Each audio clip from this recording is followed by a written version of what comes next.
święta Bożego Narodzenia, święta tęsknoty, święta nadziei, święta miłości, ale też święta bliskości. I właśnie tej bliskości chciałbym Wam wszystkim życzyć z okazji tych świąt. Bliskości z drugim człowiekiem, nieraz nawet tym obcym. Bliskości ze swoimi, których kochamy. Bliskości z Panem Bogiem, który jest, który dla nas. Ten, który przyniósł z sobą i miłość, i nadzieję.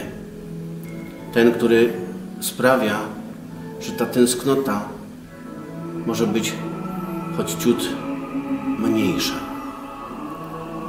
Bliskości Wam życzę z całego serca.